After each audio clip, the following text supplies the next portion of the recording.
All right, I think we can get started. Good morning, everyone. Thank you all for joining us. I'm Yarik Amran, and I'm a strategic solutions consultant at Divine. Today, we're talking about AI risk assessment, but not from a theoretical angle. This is a practical session for teams who are already running AI in production or planning to deploy soon. As we know, AI is no longer experimental. It's embedded in customer-facing applications, internal workflows, and critical decision paths. And here's a shift. The question is no longer, is AI risky? The real question, rather, is does the way we operate and govern AI match the reality of how these systems actually fail? That's what we're here to unpack with practical strategies you can use immediately. So before we dive in, I just wanted to give a little introduction to the team you're hearing from today because perspective matters when we're talking about AI risk.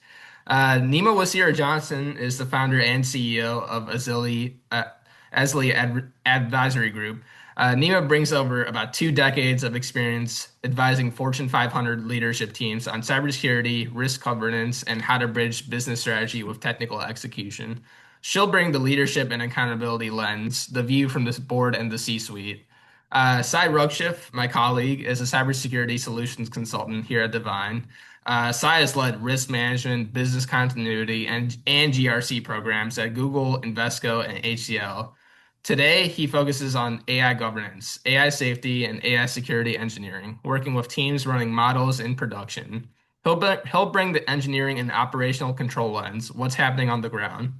You'll hear both perspectives today, how leaders need to think about AI risk and how practitioners need to build and enforce controls. So, before we dive into the actual session, I want to go over some housekeeping. As we know, this session is being recorded. The recording will be shared with all registrants after the webinar. Please hold your questions until the Q&A sessions at the end. That way we can keep the flow tight and cover about everything we can. If you'd like to speak during the Q&A, please use the raise hand feature and we'll invite you when we open up the floor. And if you experience any technical issues or audio drops, video freezes, just leave and rejoin. If problems happen to persist, send a private message to the host. So let's dive in. Let's start with a straightforward question. What actually changed in the last 12 to 18 months? Not in theory, but in practice. What shifted in how organizations, boards, and regulators are thinking about AI? Nima, from your leadership perspective, what has changed? Uh, can you guys hear me? Just Yeah. making sure. All right, good. What has changed? We have been flying off the shelves with AI for the last couple of years, more or less so. Traditionally, AI has always been part of everything that we're doing. It started out not being called AI, and now it is what it is. But the biggest shift that I'm seeing from the leadership perspective is that we moved from being what you called, it's something theoretical into making business decisions. So we're using AI in cases where marketing decisions are being made. HR is analyzing resumes and making decisions on candidates, not necessarily who we should hire, but understanding the data by saying what are more likely people to get hired, get retained, deliver the best results, right? So we're using predictive analytics to make decisions in finance. We're using the same in insurance practices, etc. So what has changed is that we have now embedded a new technology that enhances how we respond and act on our day-to-day functions. But what's different, the governance still stuck in 1999, right? Who is actually owning that an accountable owner and has the authority to either start or stop the use of AI? Everybody's using it for whatever use cases that they have. Yeah, and that's the signal we keep seeing across the industries, even with all the intention on AI. Many incidents still happen because basic controls are missing, not advanced ones, just the basic ones. Sai, from the engineering side, why do you think that gap keeps showing up? Yeah, well put, Yavar. So you just told one point. Not the advanced one are missing, but the basic one are, not even there, right?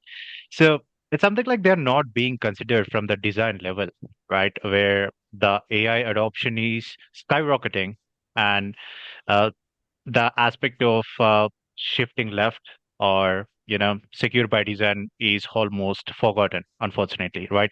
I mean, like the adoption, the way AI often enters organizations is very interesting because there are your machine learning teams, there are, depending upon the nature of the business you are in, there are data science teams and there are different data engineering teams, right? Who really give you a lot of data that can really give you some interesting stats. Okay, help your business go bounds and leaps with your targets, monetary value making, whatnot, right? So the edge cases are emerging in the production that never appeared in testing. Why is that? Because the threat modeling, the aspect of threat modeling is like right away missing from the design stage, right? So once all these decisions are getting scaled day in day out, especially which are there are AI agents and there are AI models, right? So if especially a customer facing or a high impact decision making AI model or agent has a gap, that's not big or small, that's vast, because the gaps doesn't keep on multiplying, they keep on exponentiating day in day out. So that's how organizations become exposed without realizing it until the impact shows up outside the company, and a lot of the factors coming into picture as penalties, right? Yeah. So, thank you, Sai. I think the takeaway here from both perspectives is that AI risk is rising not because the technology is inherently unsafe, but because since these systems scale really fast, behave really unpredictably, and are now regulated like core infrastructure, while most organizations are still treating them like prototypes. I want to give you guys a comparison that kind of makes this concrete. Imagine like two scenarios. Scenario one, a payments API starts throwing 500 errors. Transactions fail, customers complain, the alert fires, the team investigates, they find the bug, deploy a fix, and then it's done. Scenario two, an AI model quietly starts making worse decisions over time. Nothing crashes, no alerts fired, KPIs still look fine on the surface, but downstream, risk is accumulating. Maybe regulatory risk exposure is rising. Maybe customer trust is eroding, and there's no single moment where something clearly broke. Most organizations are pretty much built to handle scenario one, but they're not built to detect or govern scenario two. Nemo, where does traditional risk thinking break down first when applied to AI? So, good question, actually. Traditionally, we expected a system to come into our environment. And most of the times, when it's evaluated initially at onboarding, it's done based on the current state. This is what it's going to do. This is the data it's going to access. This is who has access to it. And once it's implemented in production, for the most part, it behaves the same way you assumed at the beginning. What we're seeing in different adoption with AI, it tends to learn and adapt and evolve over time. So any assessments that you've done at onboarding might not be applicable 24, 48 hours later. And so when we put together a framework for evaluating risk, et cetera, in for AI perspective, I would mostly likely recommend something that is also dynamic, not necessarily static. Because when you check the controls like identities, you have an agentic AI that can behave differently depending on day one to day five. So making sure your controls and your risk that you're evaluating are effectively adapting just as much as the AI model is adapting. Right. Thank you, Nima. Sai, what from your perspective, when do teams feel that difference operationally, you think? I think right, good question, Yaver. I think right from the moment they really start using it, yeah, because it just behaves like different by the progress it makes day in, day out. Okay. So I mean, basically in traditional software development or application development, right? We do have the development arena, the staging arena, and we deploy things, right? So let's say in the example I would like to take, I could think of is a model passing all the pre-deployment validations, right?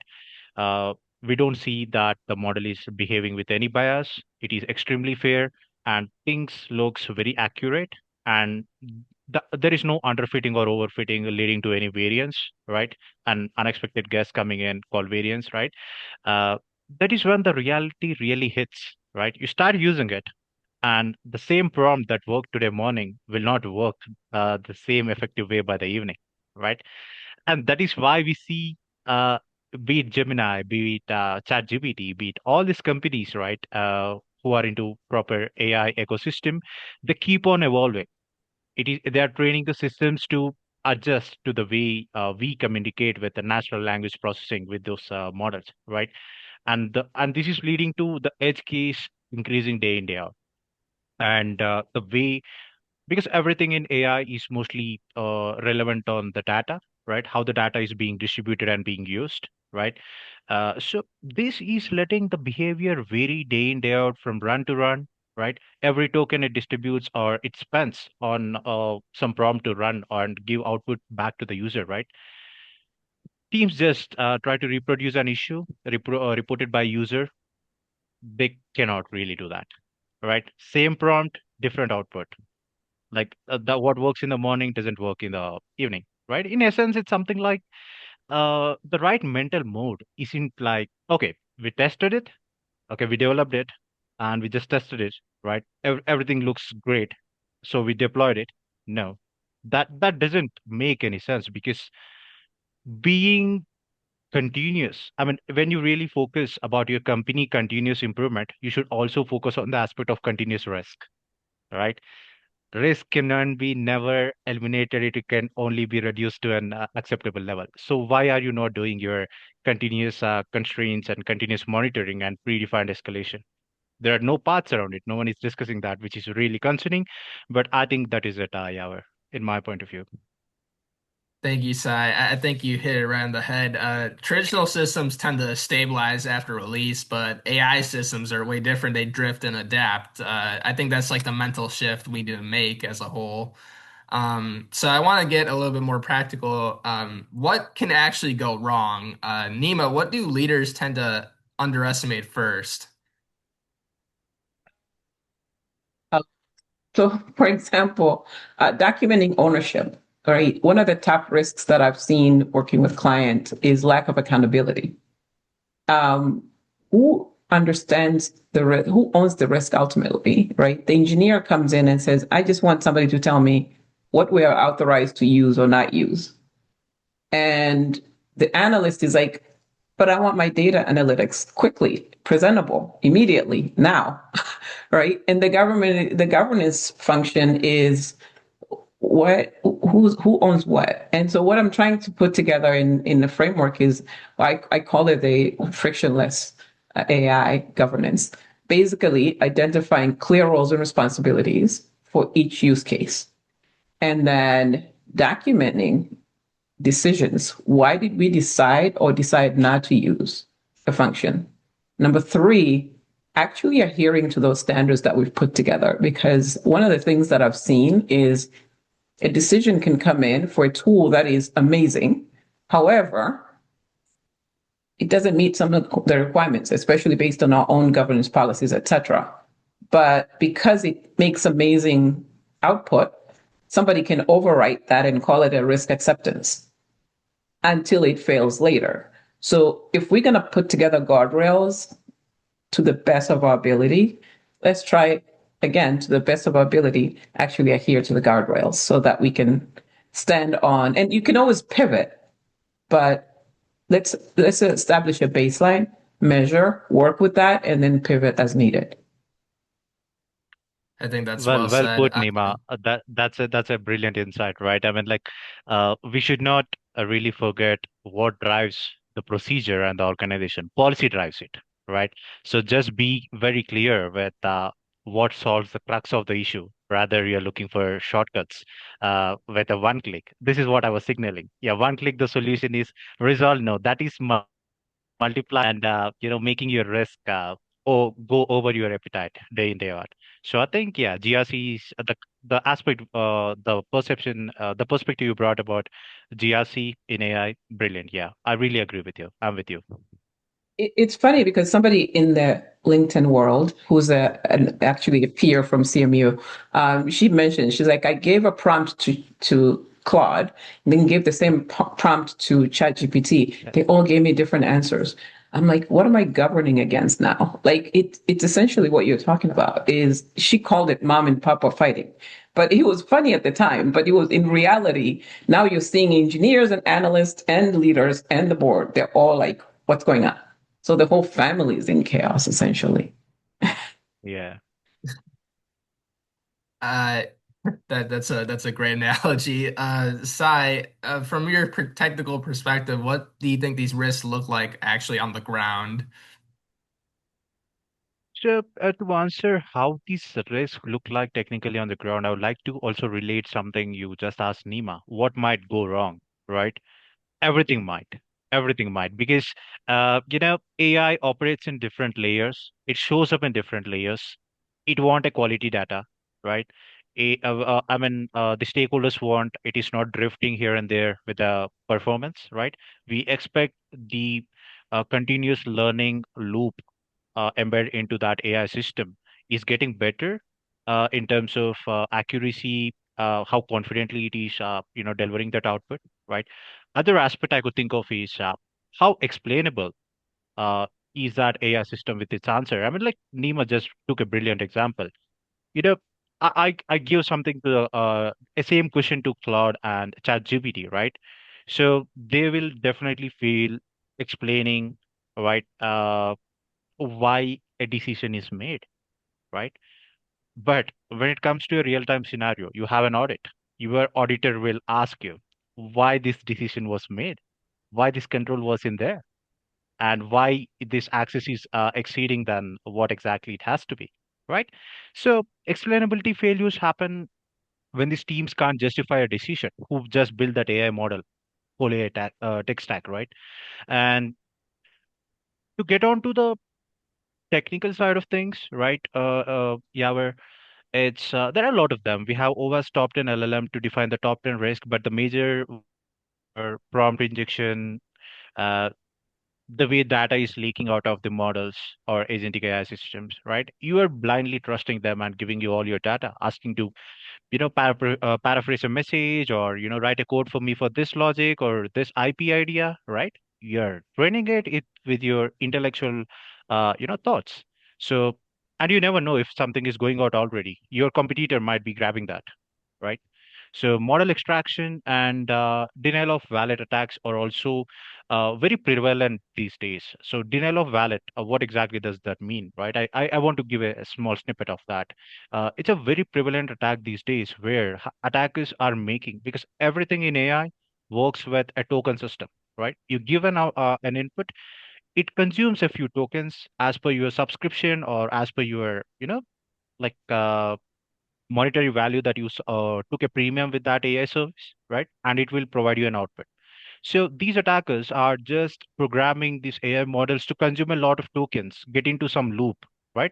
Still, it will give you the right answer, but the place where, let's say, it has to take 1 million or 1.5 million tokens, you're spending at least 10 million tokens, right? So your wallet is going out, right? You're out of your way. I mean, like, they're basically making you get out of the league indirectly if you're relevant on your AI stack. So, and with agentic AI systems as well, right? The API access especially, right, becomes the primary risk. Many market researchers and their reports say API risk are the most, you know, or damage causing risk these days when it comes to, even OWASP top 10 LLM about AI models. So again, the reason why I know I'm taking long, but I really want to explain it in detail because this is concerning. Everyone think, okay, these are individual risks, but no, they're not. They're not isolated. Unfortunately, they're not, right? If one thing can go wrong, everything can. So it's like one accelerating scenario exponentiating day in, day out. Yeah, And, I think you're right on. I think the main problem that everyone's facing is that teams are treating each risk in isolation rather than together, which makes them stay reactive instead of being proactive about all of these risks. and just to add on the bias and fairness, right? If I train the model by giving it characteristics, the output is going to amplify the characteristics that I've provided. So in governance perspective, we're saying let's validate the input so that we can validate that the output is actually going to meet that. So societal biases have been presented. I gave an example last night. It was actually a joking example. I said, AI, can you please draw me a picture or an image of the board having a meeting? And it was a phenomenal picture. Like pixels were on point, but there were no female leaders in the room. I was like, wait a minute, I'm over here. I sit on the board. What's going on? So it's very intentional, and we need to be, as people who are training these models, to be intentional about validating the output. Because that was a simple prompt. It didn't affect anybody other than a good joke that we had at the time, dinner table. Like, look what the board looks like. And Nima, mommy's not in it. All right. But but in actuality, that's what it sees the society that we are operating. Thank you, Nima and Sai. I think this slide tells a story that I think every board and executive team needs to see. If you look at the trend in 2023, only 31 companies in the S&P 500 disclosed reputational risk related to AI. But as you can see, by 2025, that number jumped all the way up to 191, which is a six times increase. When enterprises talk about AI risk publicly in 10Ks, investor calls, board reports, they're not talking about model accuracy. They're talking about reputation, cybersecurity, and regulation. Once AI risk shows up in external disclosures, boards and regulators are already involved. At that point, the question becomes, do your internal controls match what you're disclosing externally? Nima, anything you'd want to add to that? Data. I work in healthcare, and the amount of time that I have to deal with disclosures. A day ago, it was the Privacy Day, right? And we do not want to expose people's conditions in the models that we're working. So it becomes more than just a technology issue at that point. It becomes a human problem. So when you're having and caring for patients, or you're actually using the patient data to do, I don't know, traceability of DNA, there are components that need to be masked, encrypted, or completely not used. That's where the risk decision becomes. Is this acceptable use of this information? And is it protecting the patient or the caregiver's information data? I'm my biggest concern is traceability of that data, where it originated, how it's protected during an algorithm use, and the output of that. So putting appropriate level of controls around the data will be important. Sai, anything you'd want to add to that? I think from an operational perspective, um, yeah, where most programs still measure model performance, how the models are behaving in terms of accuracy, precision, right? And how well they're recalling from the memory, right? And providing accurate outputs. But uh, a very good explanation, I mean, like example given by Nima about inclusivity right now when AI was asked to draw a picture, right? So it wasn't behaving, right? I mean, like there are no measuring system for system behavior, how exactly it behaves in different patterns, right? No misuse test cases or we say negative testing, negative use case testing. That is not there. So yeah, I think that is something really is more concerning. Mm, And its scale. A small problem like that image could be exacerbated in a different way, right? Somebody can use that as their, I don't know, flagship image for their presentation. And then you're like, whoa, I guess there are no girls in the boardroom. How does right. this affect the image of women in tech, right? All Yeah, those things are things to be considered. yeah. Thank you, Sai and Nima. So where do you guys think the risk is actually coming from? The answer, I think, is simple, which is everywhere. AI risk doesn't just appear at deployment. It starts at every phase, like data collection compounds across each phase. Mhm. Sai, can you walk us through what this actually looks like in practice?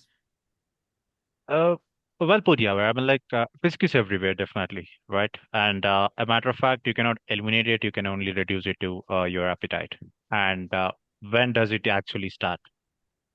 You just initiate something. There is risk, some risk following it already, right? It accumulates right from the days where you are. picking some data sets, right, on which you want to train your model on. Yep. How well are you engineering it? I can be a bad guy and poison the data, right? Which says 1 plus 1 equals to 2. I can replace that with 1 plus 1 equals to 11. You never know. And the AI system just get trained on it, and that particular AI system is sold to a financial company, right? Instead of taking the financial company with appropriate predictions for the future, it will basically push them back to 10 years or so in the past. So data engineering, making uh, biases injected to the historical patterns, right? To make them behaving with unfairness, right? So that is the initial risk stages, followed by how exactly are you training your model, and what are the components that you're procuring from a third party, right? Uh, it's like S-bomb in the case of traditional risk management, but now it is an era of AI bombs already. AI bill of materials. You be better, very careful with the third party models, the data sets you're training on, the libraries you're relying on to train your model up to the speed, right? And your training pipelines, especially right away once the data is engineered, how well you're pipelining those engineered data to be used by the model. That's again a game changer.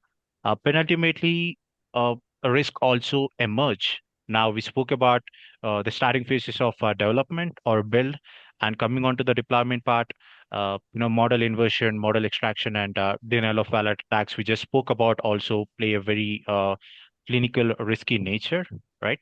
And right after a deployment, when the model is really operating, we see some changes, which we see as a variance, right? There is something weird, and we don't know.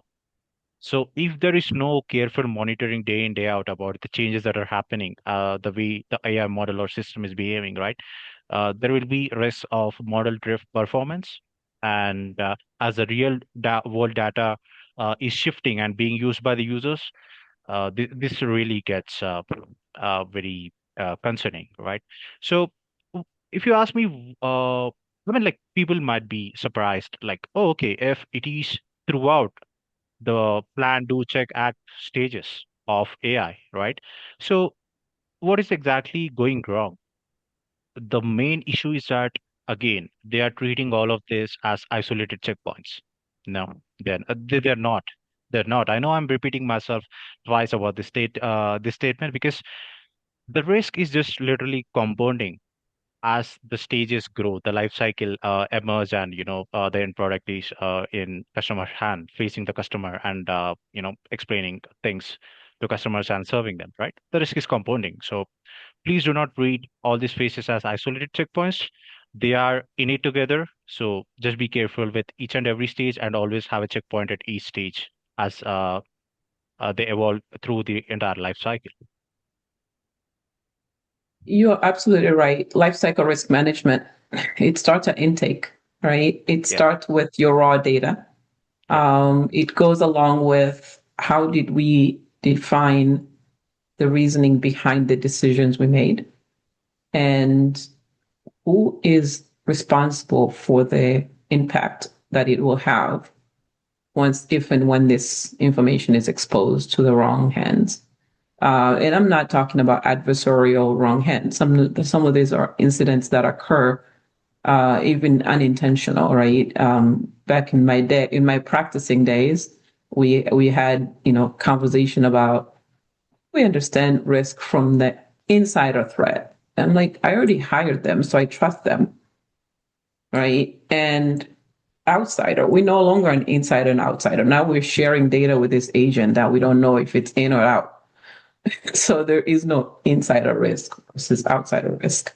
It's all risk. So the life cycle and continuous monitoring of risk is important. Thank you, Sai and Nima. Yeah, I think you guys hit right on the head again. I think AI risk is not really a single checkpoint. It's a chain of decisions across the entire life cycle. So I think teams always ask which framework should we use, and honestly, I think the honest answer is it's not about picking one and calling it done. It's about using the right frameworks for the right purpose and layering them strategically. Sai, can you give us a practical view of this? Yeah, I mean, like So in traditional risk management, right? So there are a lot of different frameworks depending upon your nature of the business. Let's say if you're into pharma or healthcare, you have HIPAA, right?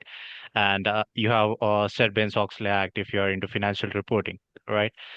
You if you are a cloud provider for federal agencies, you have FedRAMP. You know, I can speak all day about these frameworks, but what exactly suits your ecosystem is, I think it's basically a battle between best of breed versus best of suite, definitely, right? Because it should go, I think it should go with a concept of layering it as per the use case. Uh, your company is designing your AI tech stack, right? So it is just an tech stack layer coming and sitting onto your cloud, consuming memory, data, everything that is needed to run and give you the end result. But it should be treated a little special in there with some appropriate layering, right? Uh, because like I would like to take this example. So in the slide we put like the ISO 42K1 AIMS on the top. So as governance orchestrates every other procedure, every other, relevant framework that you would like to use. Because uh, if you want to scope appropriately, if you want to tailor appropriately, you have to govern it appropriately, right? So now, your AIMS is helping you with your governance foundation. Followed by once you have your policy set up, how exactly are you initiating your, uh, procedures, right? So risk identification. NIST, AIRMF, and Cyber Profile are two magnificent sources one could really go to, right? And they can scope it and tailor it as necessary. They help you get a AI risk across what is your life cycle looking like with AI risk. You can measure it, manage it, and govern it. All those functions are provided by NIST, and they can definitely go for it.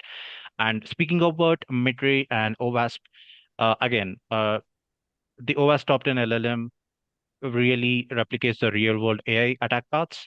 So this is currently the best in the business to layer. Yeah. And ultimately, how it's something like, again, getting back to end that loops where we are getting into uh, an impression that, okay, they are isolated, we need not to check, right? But at least try to check your architecture.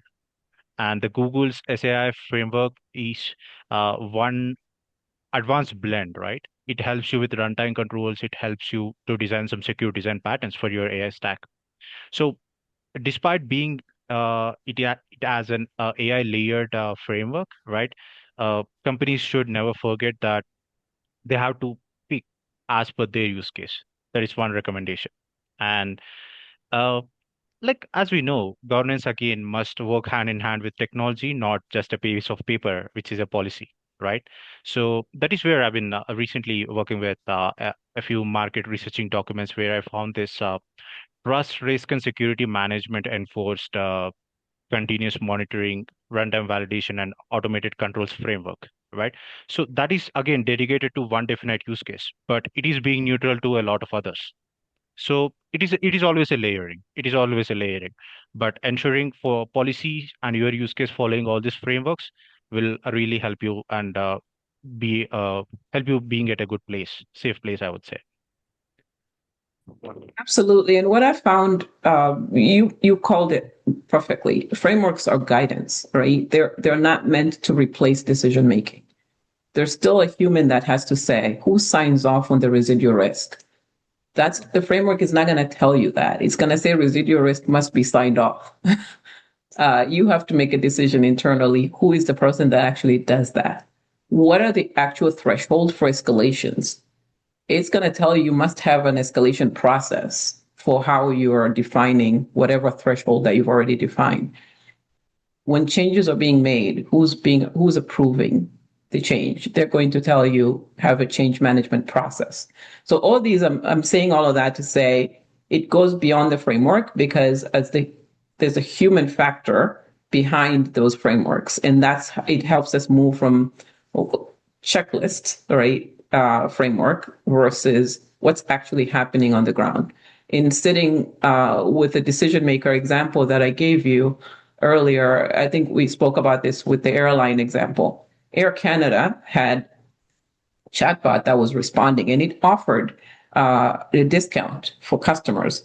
That case became a flagship case for most people because then the company was later held liable for that error, but it wasn't the chatbot fault.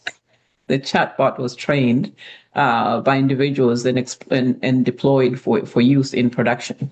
So they ended up paying funds and money for that. But it doesn't stop with that. The reputation of the organization now is on the headlines, and that's the last place you need to be as a company. Thank you, Nima. Yeah, I think the main goal is for consistent and defensible risk decisions across the board. I think most teams they try to start with controls, filter thresholds, dashboards, monitoring tools, but I think the problem is controls only work if governance decisions exist first. Nima, what do you think breaks down first when governance is missing? Um, Without governance, nobody knows what's allowed, what's not. So let me give you an example. You go in for third party, and everyone has enabled what is this? My co-friend Copilot. They didn't come and ask whether or not we should enable Copilot on your product, but now you have a product, and now it's enabled and it's active and it's live. So by governance is understanding how are we actually putting guardrails around those things that are already pre-enabled. Are we working with our third-party providers? Supply chain management is the biggest risk. I think Sai mentioned APIs. I still have PTSD from evaluating API security, right? So everyone has dealt with these things, foundational things before, and now we're exaggerating all of that with AI at the speed of AI, not the speed of light. And so let's talk about governance at the beginning of all things instead of the end of all things. That's essentially how I would frame the conversations around governance. Thank you, Nima. Yeah, Sai, how do you think this shows up in a technical perspective? Dima just gave me that ground to cover because let's say in a scenario, if Nima doesn't help me, making me realize what exactly needs to be governed in what way, okay, I'll be in a situation. I notice a control drift or alert fatigue due to an AI system or model, okay, and I'm seeing a very nice dashboard, and I see a lot of colorful events going out there. Dashboards going yellow, red, and there are some popping messages coming in says alert, alert, alert. But I don't even know what I should do in that situation because uh, is there a policy in place? Was that governed? And what are the respective actions that needs to be, in place? They were never dictated, right, on from the top management, right? It's always a top-down approach that works. A lot of operational teams think, right, okay, let's do something operationally and ask the, management to just uh, like uh, make it as a okay, right? But that really doesn't work in a real-time scenario. So threshold tied to a business impact, controls become an advisory, not authoritative, and all that should be driven by a proper policy and governance. So that is when teams will have visibility with execution authority.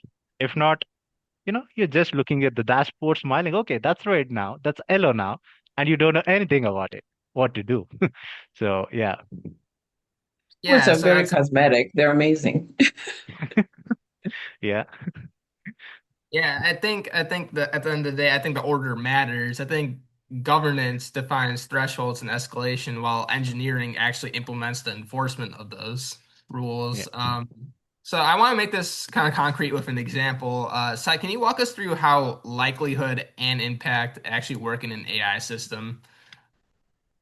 I would say it's very much in a way that it looks like a low risk, but the time we really assess it, it exponentiated by at least 100 times. Okay, I can think of an example. Maybe let's take an example of a customer facing AI assistant in a financial services. Okay, right. Uh, and let's say we were asked to basically transfer money from one account to other account or something like that, okay, and it just doesn't approve it and we are in an emergency. What is that impact? because me unable to do that particular operation where it is mediated and some decision making is done by AI chatbot, everything is going weird and crazy there, right? It's just there live 24 by 7, but it is not working when it matters the most, right? So in this case, we are just looking at the chatbot not working, but a lot of decision making, action making is already prompted to it. But the outputs are autonomous. There is no human review in the middle. No one is reviewing how exactly, uh, you know, it is working and all.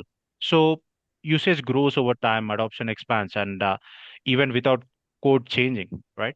So I think the likelihood is that is how the likelihood should be calculated. And now impact. What are the product's limitations, right? If there is some incorrect product limitation that influences a regulated customer decision path, and it just get hallucinations, and it cannot really reconstruct uh, why exactly is something happening.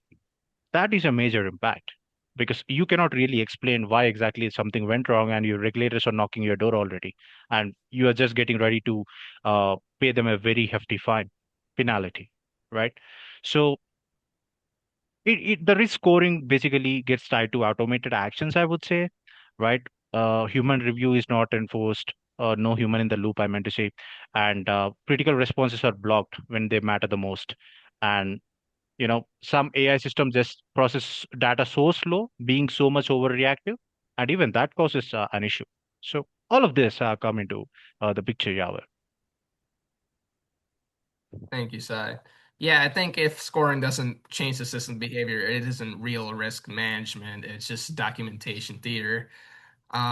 So what do you think expert teams actually do differently? Can you break it down for us, Sai? So I think experts team assume a breach already. They just feel, okay, we are already breached. What now? Right? They do not calculate the risk. Okay, if something happened, then let me assess. Right?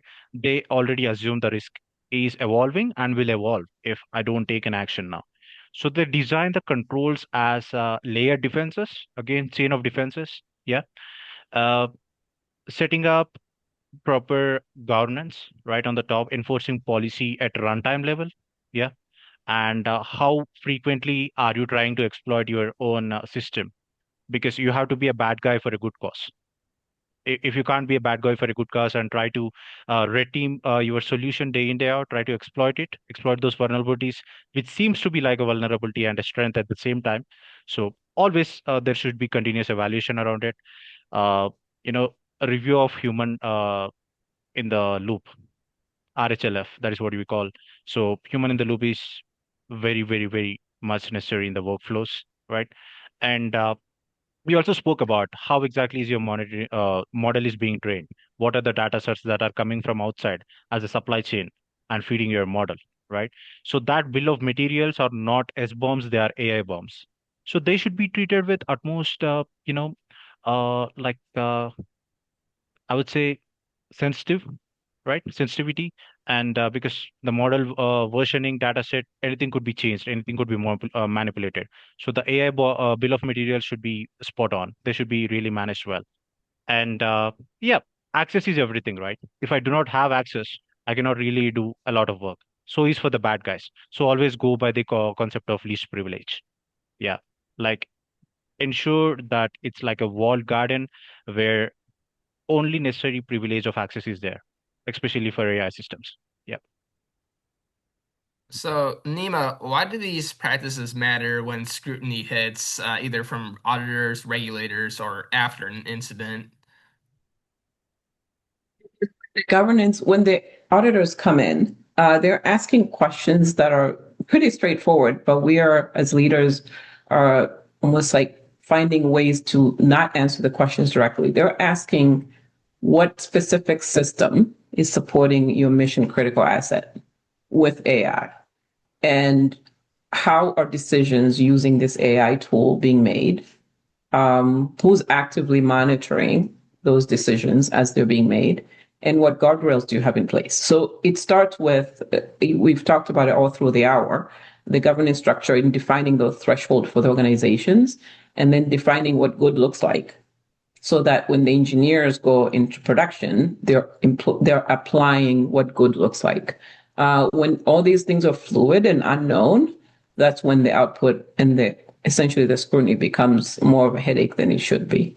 But when I work with leaders in this space, I almost put them through, I wouldn't call it a checklist, but essentially a questionnaire that says who has accountability, who has authority, and who what controls in terms of architecture that exist. If they can answer those three domains of governance, then I can, as an auditor, I can feel confident in how they're operating with AI. Thank you, Nima. I think that's the difference between monitoring AI and actually controlling it. Um, so I think before we open for questions, I want to give one closing thought. I think AI risk is not something you solve once. It's something you design for, measure continuously, and enforce deliberately. The difference between struggling teams and mature teams isn't actually the intent. It's whether risk decisions are engineered into a system or debated after something goes wrong. Um, if anything, Nima and Sai, do you have any closing thoughts surrounding that? Maybe Nima, you go first. That and we've talked a lot about tech. We've talked a lot about algorithms. At the end of the day, it's a people problem, right? How are we changing our behavior in training the model? How are we changing our behavior in governing the model? How are we changing your behavior as engineers in implementing the technologies that we have at stake? And on the vendor side, how are we changing our behavior in deploying systems that are not going to cause our mission statement to be something on the website but not really applicable? Right. So we're looking at the human factor across all of these domains. And I'm an advocate for people first, technology second. So let's continue with that. Let's train the model so that it can do work for us and not the other way around. Yeah, well put, Thank you. Nima. Just to add to what Nima already helped us with, right? Responsible usage of AI. Don't only consider the security of AI, also consider the safetiness of AI and the other way around, how AI can halt or let's say impact some safetiness related to humanity, right? So explainability, bias, fairness, trustworthiness, all of this. And yeah, governance sits on the top management to bottom management. Operational management is the best way. Top down approach. Even it's AI, even it's ZI, right? So yeah, thank you. I like ZI. Yeah. Yeah. Okay, let's open it up. Please drop your questions in the chat, and we'll try to take as many as time allows. I'll give about like a minute or two before I start um, reading off some of them.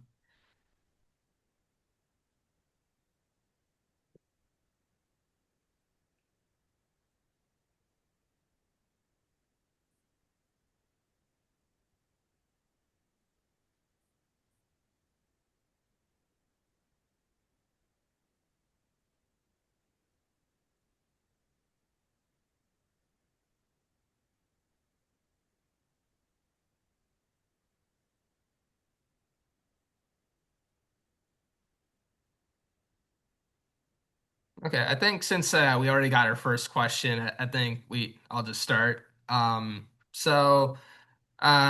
This is a question for either of you to answer. I guess when should we run an AI risk assessment before deployment or before development?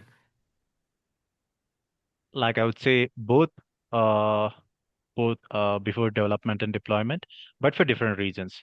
If you just want to get rid of the cheapest fix, ensure you do that before development, right? Right after deployment, always assume the breach is already in there. So hidden risk always emerges. Absolutely. Oh, I'm going to age myself and talk about static code testing and dynamic code testing, Yes. right? That was way 100 years ago. So it's essentially an accelerated version of that. That's how I would apply risk assessments for AI. Continuous. Yeah. All right. Um, I got a second question here. In the life cycle stage, what stage gets the least attention, you think? I think right after we are getting the necessary output for the first 2 days. Yeah.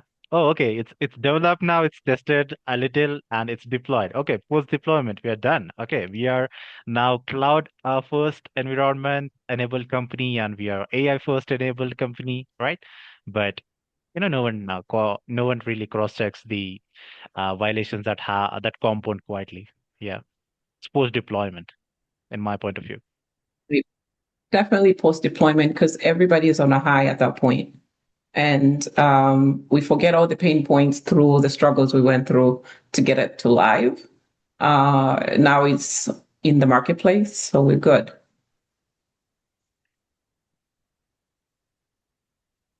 Yeah, and we'll take a couple more here. How do you define acceptable failure like hallucinations?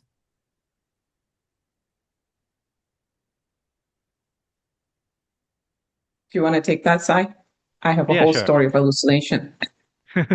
Yeah, I would like to take that. In the first place, hallucination should not be acceptable, right? If you just want to count it as an, overfit or underfit or variance, that's not good, right? Because it's a business decision. If you run a business, if you feel okay, my AI model is working okay in 10 out of 10 situations, it is working well for at least 5 situations, and it is hallucinating for other 5. Okay, people can just no, you cannot do that, right? So it's a business decision. So they're not tolerable, especially in customer-facing workflows or regulated decision paths. So yeah, there is nothing as acceptable failure like hallucinations. I know a lot of business or industries are making that as a business decision. Okay, this is the risk we want to accept and we want to go for it. No, you cannot take that bet on you.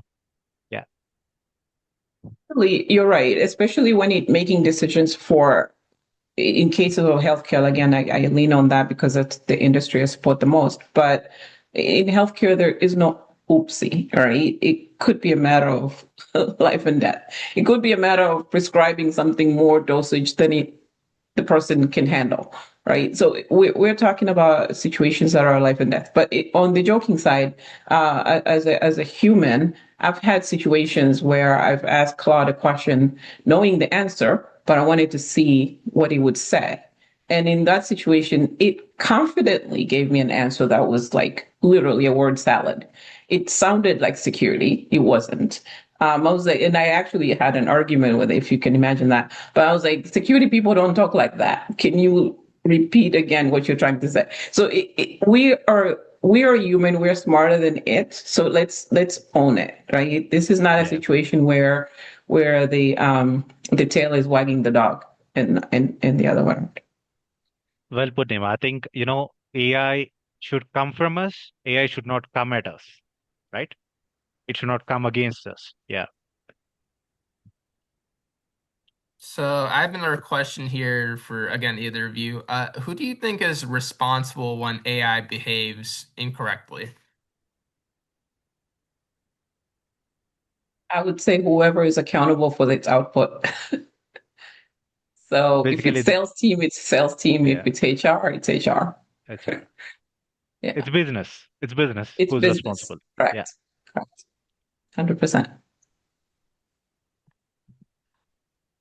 Okay, I'll give another 20 seconds or so. Okay, yeah, I got another question. What signals do you think we should monitor after deployment? So the major focus area should be the behavior signals, right? What's drifting in and out, and you know, how is the variance is looking like again that is emerging from the drift, right? And how exactly is natural language processing of the prompts is taking place, right? Is someone in their middle in there abusing those attempts, right? And denial of validity is something we really have to be very particular about post deployment, right? And maybe, yeah, if there are any downstream actions, like as an AI model, I'm taking a decision and there are 10 different decisions depending on this decision, right? Those kind of workflows and downstream actions triggered should be treated as the highest risk paths because it's a single point of failure. Simple as that. Absolutely. And every time the AI is acting agentic or whatever, for call it identities, we have now human identities, we have service accounts, and now we have agentic AI. So we should all take those risks into consideration Yeah. when we're making decisions for what to use or not use AI.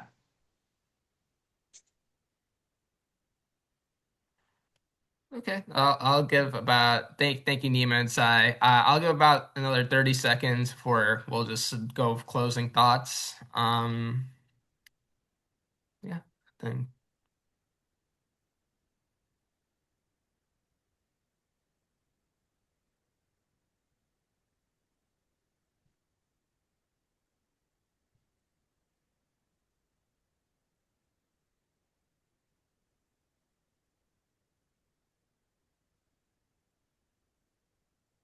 All right, yeah, I think AI risk isn't really about removing uncertainty. It's about being explicit about how much uncertainty you're willing to run in production and engineering the controls to enforce that. I want to thank everyone for joining. The recording and slides will be shared shortly. Please stay safe out there. Thank you. Thank you everyone for joining. And thank you, Thank Nima. you, Thank you, Aaron. Albert. Thank you, everybody, for joining. Yeah, thank Nima, you. Sai, you're thanks. great. Thanks. Thank you. Cheers. Bye now.